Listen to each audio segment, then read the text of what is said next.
Hello, welcome to this channel, Valuable Homes Limited. My name is Victor Ambani, and everything about us is trying to make your life a better version of itself. And this week we are talking about how to sell land fast. And we know if you're watching this, chances are you are either a real estate agent, you are looking to invest in real estate, or you have some piece of property you want to dispose of in terms of selling, and this video is for you. So, when you decide to sell a property, chances are you own it, and just to make sure that everything is in place, make sure you work on the documents. Make sure you have, if it's a title deed, you have the title deed in your name.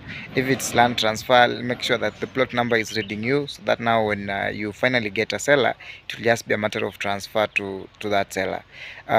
One thing you really need to work on is issues of succession, so that if your land is still in another, you are a beneficiary of a piece of land, but it's still in another person's ownership, let's say your grandfather or your late father or something like that, make sure you start that process, so that when a buyer is coming in, they don't get involved in all those issues, because when it comes to negotiation, all that comes at play, and you may end up getting a raw deal just because you don't have the documents in place.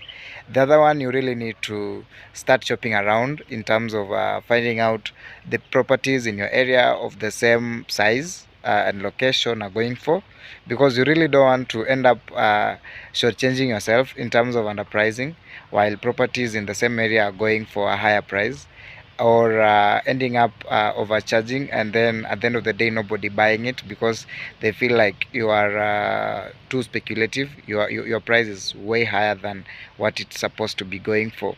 The other one, you really need to promote the property. When it comes to promoting, there are many avenues you can use. One of them is Facebook. Everyone has access to that. Push it on your timeline. If you have a Facebook page, push it through that. If you have these active groups, share them as much as possible. Share to them as much as possible. There are many groups. There is properties in Kenya group. There is Nairobi real estate, and all these many groups. So try to share as much as you can, as widely as you can. The other platforms are like WhatsApp. Share on WhatsApp status, share on WhatsApp groups, share with your friends on WhatsApp, share with your with your family and all that. And then also there are other platforms that you can also list with. So one of them is our own website, valuablehomes.co.ke. You can also list with Buy Rent Kenya or Gigi Kenya and all those other platforms. So there are many ways you can use to get as many leads as possible, from which you can possibly get a potential buyer. Now eventually, once you've done all this, you've promoted, you've come up with a price, you've used all the possible avenues to get several leads. Now you have, let's say, a potential buyer. It all comes down to negotiation. So how do you negotiate?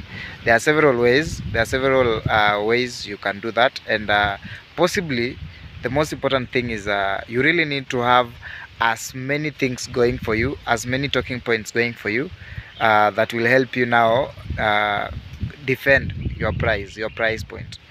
Now, one of them is the kind of value addition you've done on the property. Let's say this property is just an idle property that you took up a few years before, and now you want to dispose. Now, if that property over the course of time, you've, let's say, fenced it, the price goes up.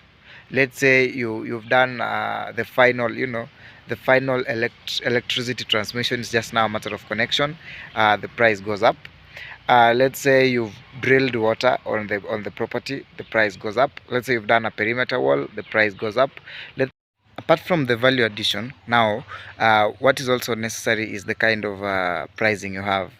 It is very recommended you have three kinds of prices. One is the floor price. That is the lowest price you can ever take for your property that would make economic sense.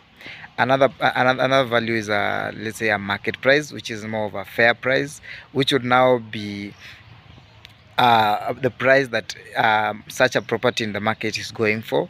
Let's say if this plot is in a very good location, and properties in the area are going for 1 million, and your fair price is 1 million, that would make sense. And let's say your floor price would be something like 800,000, that would also make sense. And then now you also need to have a higher price, just a higher price. It could be 1.4, and this 1.4 could be now the starting point, because obviously, when it comes to negotiation, everybody feels like the more you negotiate downwards, the more reasonable the price is, and which is likely that the potential buyer you have will do. So it's also necessary to have that, so that now when you start negotiating, you start with, let's say, 1.4, 1.3. As you negotiate downwards, just make sure you don't get to 1 million. And if you do, and that is the market price of the property, and let's say the client ends up going to 800,000, and that is the worst you can take, based on your own circumstances, and if you really need the money at that particular time, then you can sell. Just in case you need more on this topic, we've done a blog article. It is on our website, and I've given the link just in the description below. And kindly remember to subscribe, and also suggest more topics that you want us to cover. Thank you, and bye.